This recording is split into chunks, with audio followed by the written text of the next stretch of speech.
Hi guys, welcome to the latest podcast of Yarn and Black. Today I've got a really great friend of our show who's coming back again, Ricki Spencer. I'll introduce Ricki back to you very shortly, but I just want to acknowledge the traditional custodians of the land that we meet on today. I'm calling in from Balwyn Q on the land of the Wurundjeri people. I want to pay respect to elders past, present, and emerging. I want to acknowledge any other Aboriginal people that are joining us today, including Ricki. So, without any further ado, one of my favorite guests, who happened to be guest number 1 and guest number 30, episode 33, is back for the special episode 66. So, hi, Ricki. Hi, AJ, and welcome. And I also would like to pay my respects to honor our elders, past, present, and emerging. I'm coming from the lands of the Wurundjeri people online, and I'm also based on the colonialised space known as West Footscray. Welcome. For people that don't know you, you want to give us a little briefing Sure. about who Yeah, is no Ricki? worries. Yeah, I'll do a quick synopsis in 5 seconds or less. So I'm a trans woman from the stolen generation, born in 68. Still trying to find my way home. Have a number of physical disabilities and hidden disabilities. Spent 25 years in social work, trained in social work, retrained as a teacher, Peter 12. Then went on to further studies to complete. I've done community development and planning, Masters of Education, and now doing my PhD on hold, but very passionate about health equity and looking at how we can ensure that our First Nations communities across regional, remote, and metropolitan areas are also able to fully participate and engage in the health outcomes, and of course, what was always purported through the closing the gap. So I'm really passionate about really providing spaces of clarity and ensuring that we also have a direct pathway so that our overrepresentation in mortality rates does decline, hopefully in the next couple of years. And since we last spoke, you have gone off some boards and committees, but you've actually gone on to some new ones. Yes. One One of of the them, reasons, sorry, one of the reasons, just to add, sorry to interrupt, is that I really would like to, as you probably know, I'm very much grassroots focused. So I need to be in spaces where I can see action happen. And for me, it's like, okay, this is important. And one of the areas that I think is so most important, AJ, is what's happening at the moment across Australia with housing. We have so many communities who are really struggling with being unsettled in terms of, having access to affordable healthcare.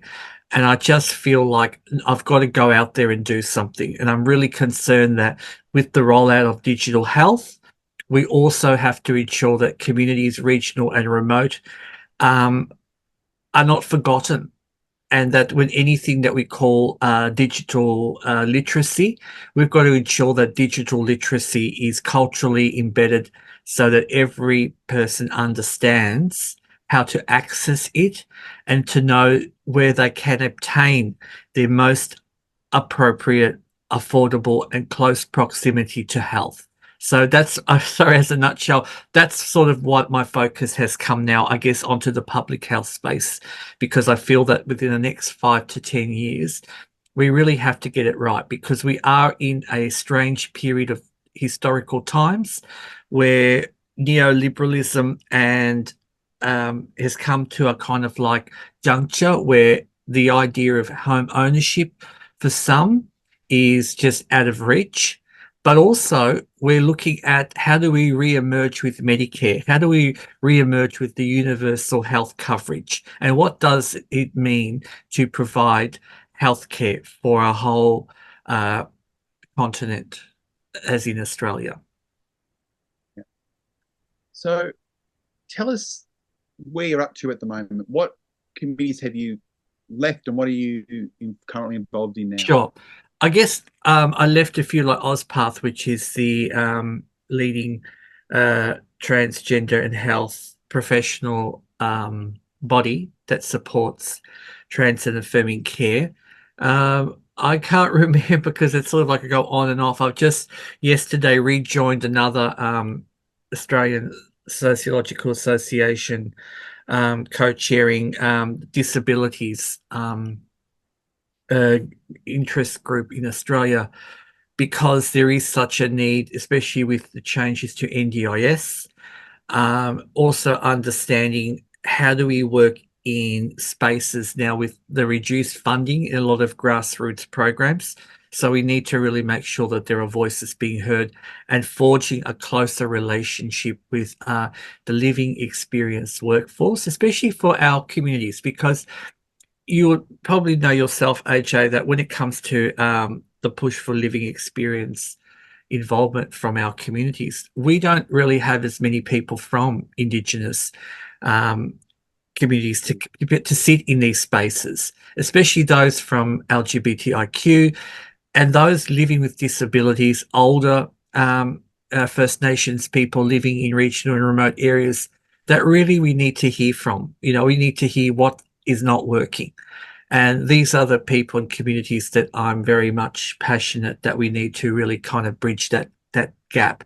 And it's that living experience workforce that the government is reshifting in how it does consultations, that we need to kind of move and support that in best ways we can to make sure that that's happened. So that's sort of been my focus.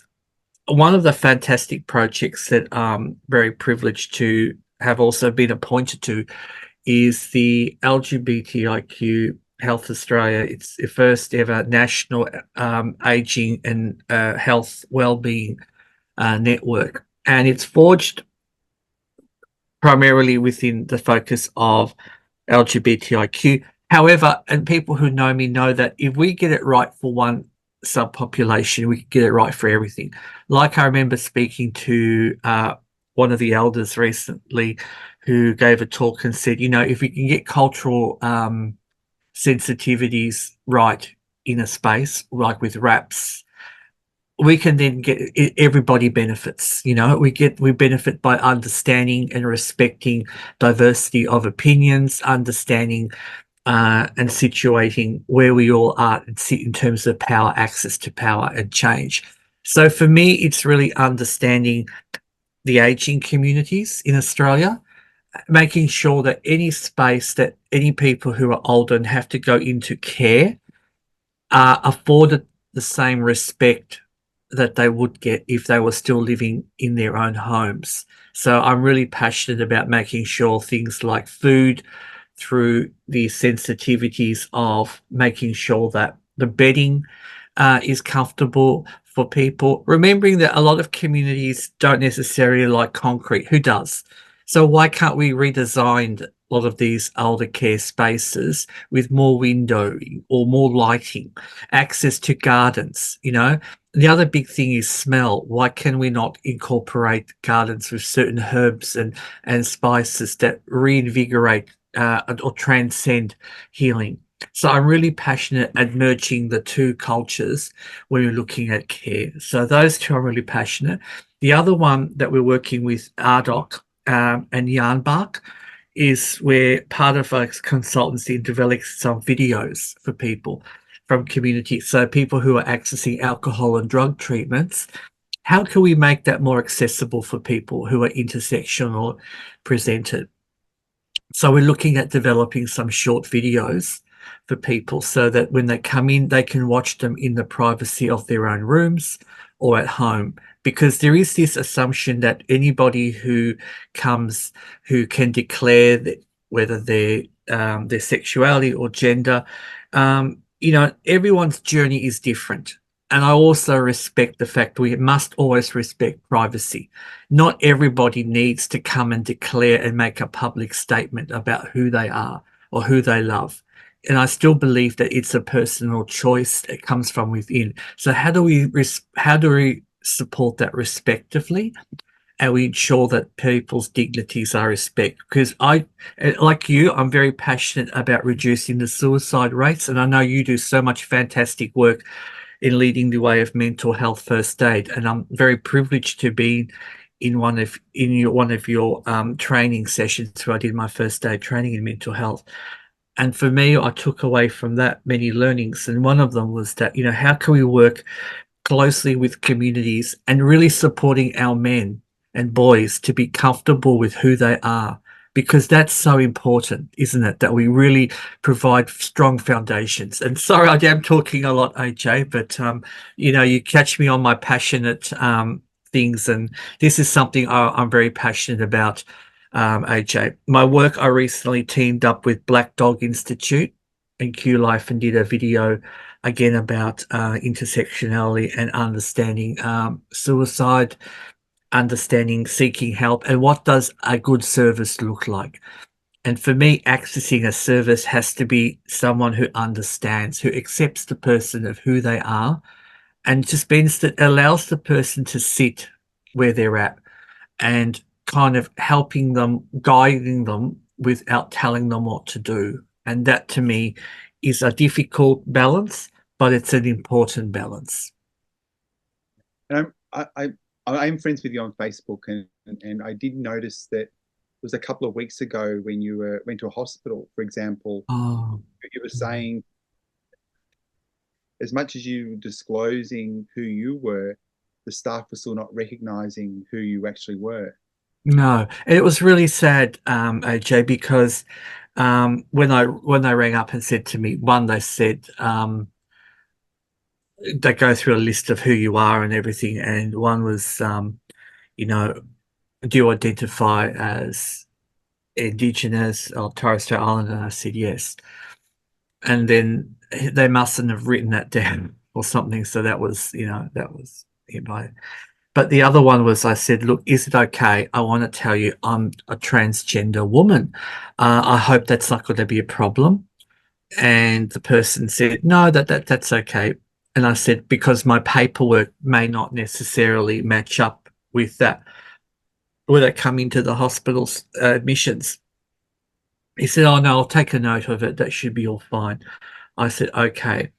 And then just before we finished the call, they said that I would be sharing a toilet. I forget the term that call with another patient, you know, being a public hospital. And then I got a bit scared because I thought they were going to put me on a ward with men.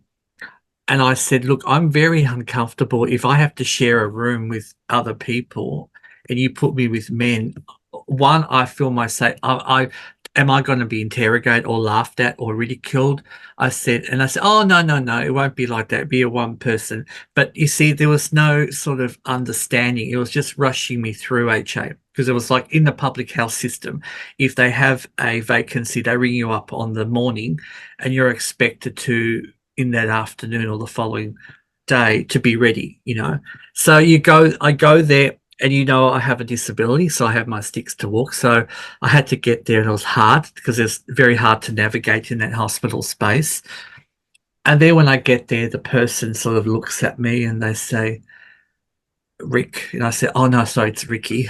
And they say, well, I've got a Rick here. So I said, oh, so then I had to explain that, you know, I'm presenting as, so you have to kind of almost tell your story, which I don't understand why I needed that. Why was my gender or that was an issue? But anyhow, so I presented there, started the intake, showed my cards, and then when we're doing the actual processing of the intake, they were mentioning things like, well, what do you want to be known as? Like it was flippant, like it was a big, you know, and because I had my mask on and it was hard for me to talk because I wasn't, you know, I had to walk upstairs and also I was saying Ricki, and she goes, I said, as a trans female, she goes, we have male, female, what, you know, it's like, and that's very hard, AJ, because for some of us, how I identify is to make it more clearer for people. So if I say a trans woman, I would hope that there would be capacity to understand that so that it makes the whole process a little bit easier for the people working with me. I would have assumed. So that paperwork was a bit annoying. And it was just, I really felt like I was an imposition. I really felt I was more like an obstacle. Sorry, something to be looked at. And the staff behind the thing were just looking up. And I thought, oh, this is not going to be good. And it wasn't pleasant that whole night. The person that came afterwards and checked on me, they were lovely. They were very nice and lovely and respectful. But it just shows you that if you cannot get your intake priority, and I always say to everywhere I work in all the healthcare, you know, you don't need training to practice with C, the big C, care. All we want is care and dignity. How you would work with anyone, whether they are First Nations, whether they are uh, African, whatever sort of nationality or ethnicity, you can give people the same due respect of talking respectfully with care, slowly. And this is the thing I find too with hospitals, AJ, is that people coming into hospitals a lot of the time have had previous trauma related experiences, and sometimes their thought processes are not easily able to articulate all the questioning. And I remember that they were getting very frustrated with me because I didn't have my medications. But on the telephone, they did not tell me I had to have that. So you see how having that experience really rattled me. And then I thought, my gosh, what about if someone who didn't speak English very well, or somebody who had come from a remote and regional area and had to go to that hospital? How would they have felt being asked all these questions about medications and spelling of your name or your gender, and coming into a hospital bed and then going into the room like I did? I couldn't get into the bed because of my physicality body. And then I said, oh, I can't lay on the bed. Can I have one of those special chairs to sit with my back? She goes, I guess so, if you need it. And I was like, oh my God, it's like there was no care. Yeah. I guess so. Yeah. And you see, I felt so. People say that's not like you, Ricki. I said, because when you go into the health space, AJ, you do feel very much that power. You feel the difference in power.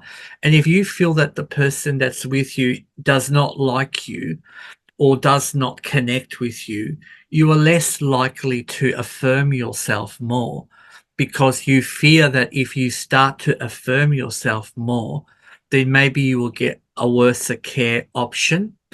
So you kind of, and I know that's not right, but I'm learning to be stronger. But I just wanted to, yeah, share that experience with you and your team and your listeners, is that one of the things that I suggest for people is to really get more involved in joining their local hospital networks as consumer advisory members, because this is the place where you can then chat and yarn and say, look, we need to do this better.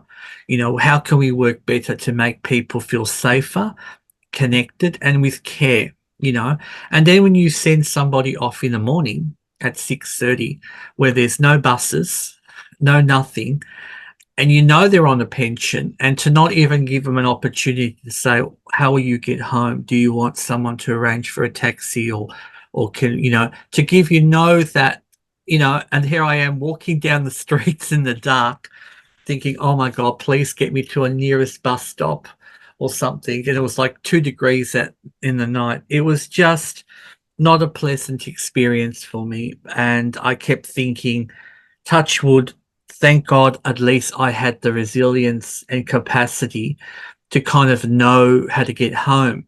And I kept thinking about all those people who would imagine if I had lived far away, how would I have got back? Imagine that experience of not feeling, not having that pleasant experience and going back home. Then it puts this mindset to think, what, and this is why a lot of people in our community don't like using public hospitals.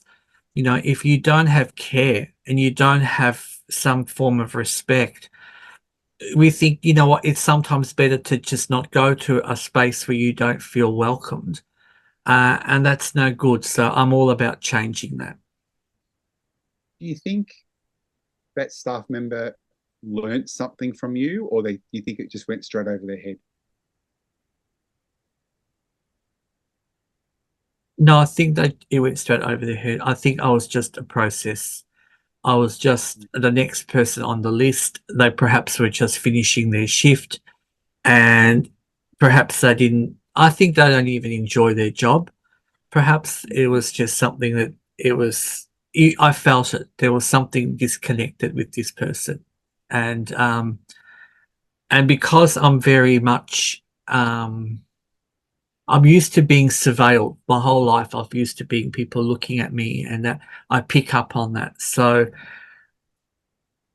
and for many of us, AJ, we listen carefully to the language spoken to us, and we pick up on little things, you know. And anything that for me that gives me a signal that tells me that this person doesn't like me, it kind of builds that onto my schema to think, okay, this is another person who's uncomfortable with who I am. So I have to start protecting myself and closing up, and, you know, and then it's harder for me to give out perhaps clearer information than I would normally, because I get anxiety rises and my memory starts to fade more. And, you know, it was just an experience that I wish I want to put behind me again, and have a belief that things will get better, and I'll just keep working in the health advocacy space to really make admissions processes more affirming, but also, you know, looking at ways to help eventually even people who do the admission processes to really learn how to work with diverse communities, and to have that care element, to think that, you know, do not send your discharged patients out at 6 a.m. in the morning or 6:30 the next day and think there are no buses, there's no signage, and you know that they're on a pension. You know that to not even ask that question, will you be okay to get home? Do you know how to get home? You know, to not give that care, it really disappoints me that in 2024, we still have to remind spaces to really work more closely in a metropolitan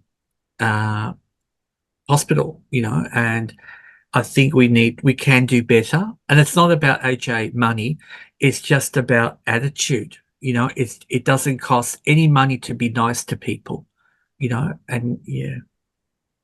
Well, thank you for sharing that with us. And I do want to say I'm sorry they had to go through it, because I think that's quite an appalling service, as you said, for 2024, where a lot of these issues have been discussed. I'm sure that most staff have been through some, or should have gone through some sort of training by now, but you're still experiencing the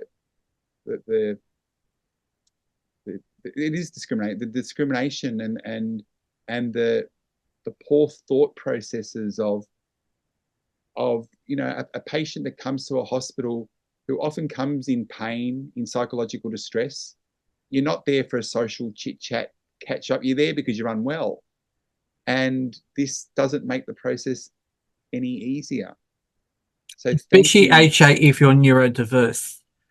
And yeah. asking me a question when I don't, they say, so what have you got on for the rest of your week, like that? And I'm like thinking, this person, you don't really like me, and now you're asking me what I'm going to do for the rest of the week. And I said, I don't know. And then she says, oh, so you don't know what you're going to do? I'm like, and I just closed down more. I thought, well, what am I going to say, AJ?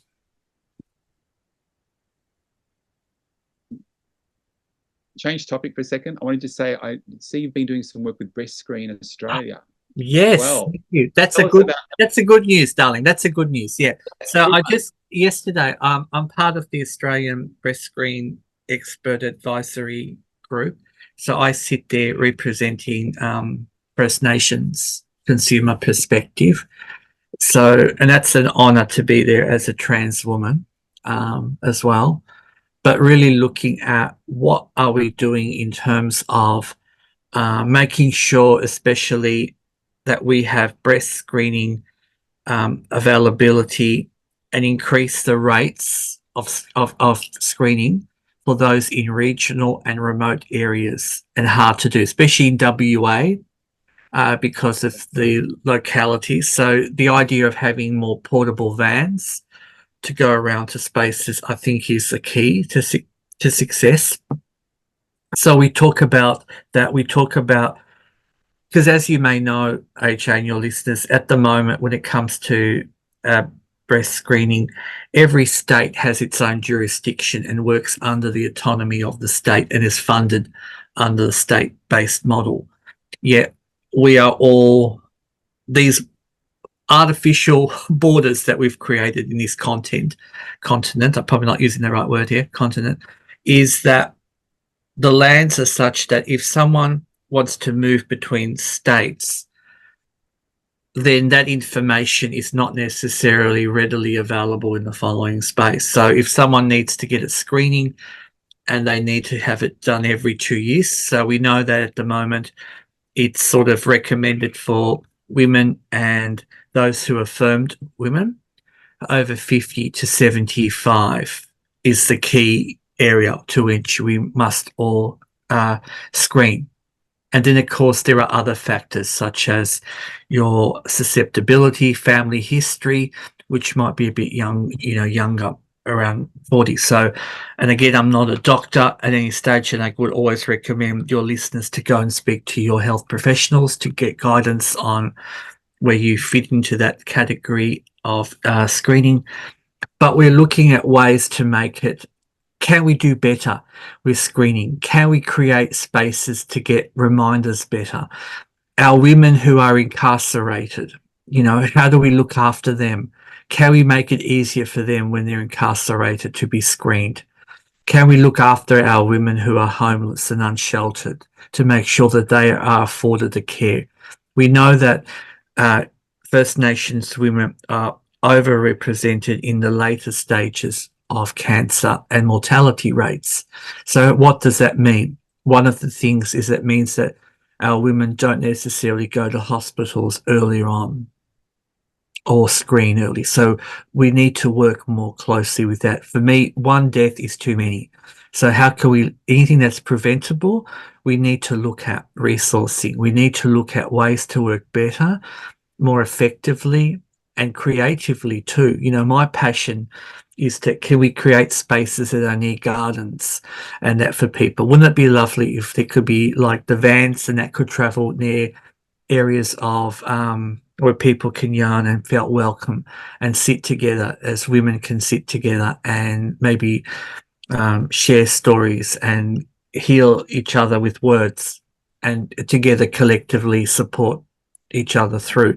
And of course, not to be controversial here too, AJ, but also, men need to be screening, and trans men, because there is this assumption in the LGBTIQ communities that someone who affirms themselves as male, for those listeners who might know, and then decides to have what they call top surgery to remove their breasts so they're aligned with their brain to align themselves to their male identifying positionalities, then there is still the need for testing, because of just under the tissue and the nodes, lymph nodes. So there is that misinformation, but we need better kind of information around that because, and the other thing is cis men can get breast cancer too. So my belief, AJ, is everybody should, talk to their GP on the first place to see, because we need to look like. And the great thing too, AJ, in Victoria, to let your listeners know, for First Nations women and affirming women from our community, is that we have beautifully designed artwork shawls done by some artists, local artists, that women can put on. So while they're being changed for their breast screening, they can wear these beautiful healing robes. And every Indigenous woman who has come in and had that has loved it, because they're beautifully silk robes in beautiful colors of healing. And, every time we go to conferences, everyone talks about them and they want to buy them, but we don't have them. They're not produced for public mass consumption. They're only have been designed purely just for the screening. So isn't that wonderful that in a space like Breast Screen Victoria is leading the way in working with our community to make all our women feel safe and affirmed while they're going through a very personal and traumatic experience of having having a check. The process itself is fine, but I know the fact of somebody coming in and maneuvering a part of your body can be quite traumatizing. But we work with everybody to make sure everyone feels comfortable and relaxed and with dignity and care. It's such a beautiful process, the shawl and giving people the comfort and warmth of it. Even though it's silk, I'm not, when I'm saying warmth, I'm not meaning heat. I'm meaning the presence. Yeah. There. Who designed the shawls? Do you know? Sorry, what was that question? Can you repeat that? Who owns them? Oh, the design. Oh, I'm so sorry. I cannot remember. It was a local artist. I think she's might be from Yorta country. I cannot remember. I'll have to find out and send it to you, AJ. I send it because I think I should remember that from now on, and I should keep that because everybody talks about it, AJ. And I just thought, isn't it a wonderful way for helping healing? And I thought, isn't it like a great way that we could perhaps, when we're looking at, now with the changes to the Mental Health Act too, which we have got time to talk about, but this is another area I think, AJ, that we could, consider doing, is that when we have any of our communities who have to be under a CTO, compulsory treatment order, or those who are an inpatient, wouldn't it be wonderful if we could develop some beautiful wear that could be a sense of identity and comfort when you are having to be in a hospital setting while you are undergoing healing, and to feel connected. It's little things like that that can make a difference. I would love it if we could consider having, specialized gardens, herbal gardens with traditional healing herbs and gum leaves and scented to help. It's little things like that.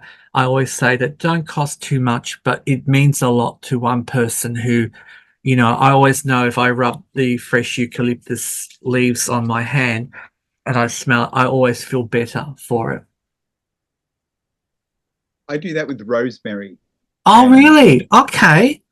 I bet you grow it at home too. We do in the back garden. Oh, that's lovely. That is so lovely. Because, it's that connecting to nature, I think, is so important, isn't it? It really does make you feel like, the simple things in life, and the sense of smell to me is so important. I presume, AJ, for a lot of people, and in your work too, that that can be quite a healing tool. Yeah, very grounding for people in terms of so much is happening. And I know when people get stressed out, and you've spoken about, going to hospital. As I said, people go to hospital when they're unwell, or even to have, I've spoken to women that have had, even to have their breasts checked. They're scared that something might be there, but they hopefully there's not, but there's that fear on arrival that they could find something, and the thought processes are all over the place, which is why we need those smooth processes to get through. But you're right, they need the grounding component to actually go, well, now that I'm here and this is happening, how do I feel calm while this procedure is actually occurring?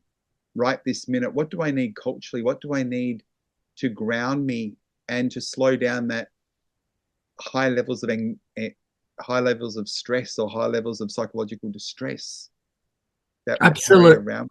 Absolutely, AJ, and that's why I know at one of the sites in St. Vincent's Hospital, there's like a park nearby, like a 4-minute walk to a park.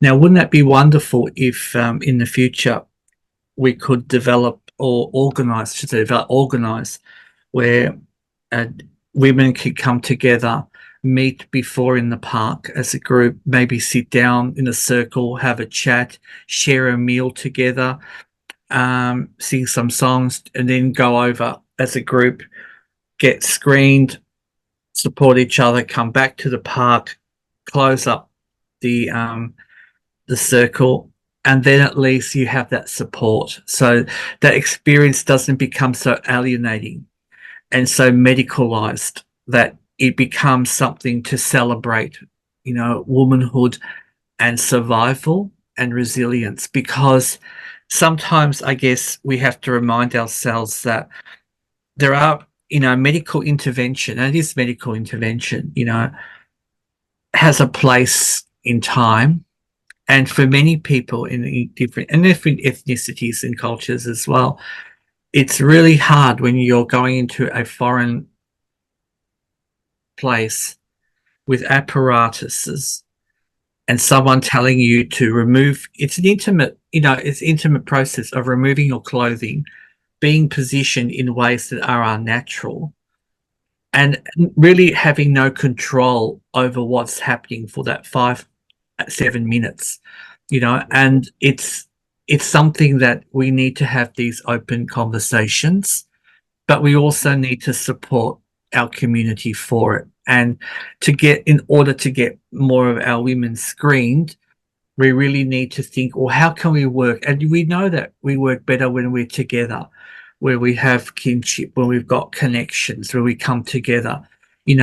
Western systems of thinking are very much based on the individualized model of care, and even our hospitals, are centered around individualized care, which I understand, but it doesn't accommodate community ways of healing and working. My belief, my dream would be we have hospitals designed more opened, gardens, sounds of nature, and more open spaces where kinship families can come and support the person getting the care, having healing rooms, but that's just my utopian vision of healthcare. That doesn't mean it might not happen in the future. I Mm. don't know if it can happen now, but you are so right about the individualistic processes of, or health, education, employment, we know are very individualistic, and things like NDIS and My Aged Care are all about individual goal setting. And we know that Aboriginal people don't do individualistic very well. We do the collective and the family and the community. And you're so right about getting people together and getting people to understand the process as well, and the ownership of that process. Thank you for saying that, AJ. Thank you. You've put the light. I know my words don't come out right sometimes. Yeah. You've hit the nail on the head. That thing when you said light bulb. That light bulb moment you just said, AJ, with NDIS, that you have mentioned something that no one else I've spoken to, I do a bit of work in this space, has talked about First Nations perspectives, because the NDIS in its very nature is individualistic in its approach to healing and care. They say, what is your goal for yourself, for your action? There is nothing in the scope to say, as a First Nations person, how can you be supported by community? How can you work with your community to impact and improve your health and well-being? Thank you for raising that. And I think this is something that we need to work at. We need to remind people when they're developing systems of care that they consider to really sometimes don't always presume, all this unconscious bias of individualism as the road to recovery and well-being. Because for some of us, it's that community affirmation to help bring us to a space of feeling okay about ourselves. And there should be nothing wrong with saying, I want to be around my community because my community can heal me. And that should not be seen as some type of disorder of thought. Yeah. Now I'm watching the time because I know that we have to go very shortly, but I actually want to throw back to you one more question, and that is, how do you think organizations are responding to reconciliation without talking about reconciliation action plans per se? What's your experience of the services that you're working with in terms of truly reconciling? Such a hard question. I didn't say it was easy to talk to me, did I? No, you really do make me think. Look, I'm careful with my words because, part of wanting to change is you have to work within systems in order to get change to happen. But I honestly do feel, AJ, that there's still a lot of unconscious bias out there, and conscious bias. And I'm throwing that term a lot. People think a certain way. People presume it's almost always still like an afterthought to once something has been developed or a policy implemented. It's like the digital health space that I'm very heavily involved. One of the areas that we need a lot more work in is the understanding of data sovereignty and the life cycle of data collected from our communities. Why do you want this information? How is it going to be used? They use the word as used for the betterment of our communities. When someone passes, who owns that information? Or even though you say you de-identify, well, de-identify is a Western concept. This is not something from my limited knowledge, because I wasn't born on country. What that information, that artificial schema, but our living beings is what connects us to country. But when you create these concepts and you take tissue samples from our bodies and you hold them in storages and you photograph them, these are very complex, cultural, significant contemplations that we need to talk with elders and communities to get a real good insight into what we think is okay and what's not okay. Who owns that? Why are we collecting it? Is it safe for us to collect it? It seems that technology in health is forging so far ahead, AJ, that it's almost as though we're kind of saying, excuse me, hello, you haven't thought of this? But they want us to sign off on things very quickly. Or the processes they have, AJ, in place are very much westernized models of evidence collecting. And that's very hard to work in that tight constructed way of knowledge and then expect it to work in our diverse communities all across regions to come up with a unified consensus approval. That's just, I can't see that so quickly. So I'm sorry for not being so clear. But to me, it's, look, education is another one. You know how I feel about that. We are working headways, but I always feel as though until we get things more like an pure indigenous curriculum or schools for, we have so many schools, but why don't we take concepts of working with elders to develop our own ways of learning? Why are credentials and credentializing is always based on the Western model? So I could talk, on for that forever, but it's just about, one step at a time. But, it's that saying, and I know it's a cliche, nothing for us without us, or with that saying, HO, to really work with everyone, work with people who are from stolen like me, work with those who are on country, especially on country, work with elders, work with people like yourself who are skilled in your areas to really work collectively and build a model of care that takes into different strengths and modalities rather than always just putting as an afterthought tick. Yeah. Let our communities be the leading driving force and the visionary leaders to lead the way forward. Well, thank you. You know how much I love talking to you. You always make me think so much. And I'm sure you make our listeners think as well. So I want to say thank you for hanging with me for our very special 66th episode. And thank you for having me and believing in me, because you were one of the first people that has always supported me over the years. You've never questioned me. You've never, we also didn't talk about lateral violence, but you are somebody who's always been there for me. And I cannot thank you enough, because that, I don't know if we've met in person. I cannot remember yet. We've been online quite a lot. You did my course online as well. And what's so interesting, I really do feel as though I'd met you. Like, my spirit really feels so connected to you, like your family to me. And it means a lot because I really respect your work. And I really respect that I've never hear you say a bad word about anybody in community. You always work so hard and tirelessly for our community. So I want to thank you back for your great work and your beautiful podcast, because I would wish that we could have your podcasts as a fundamental part of every social work course in Australia. I think we all need a bit of AJ in every course social work, because we not only learn about First Nations, but we learn about care.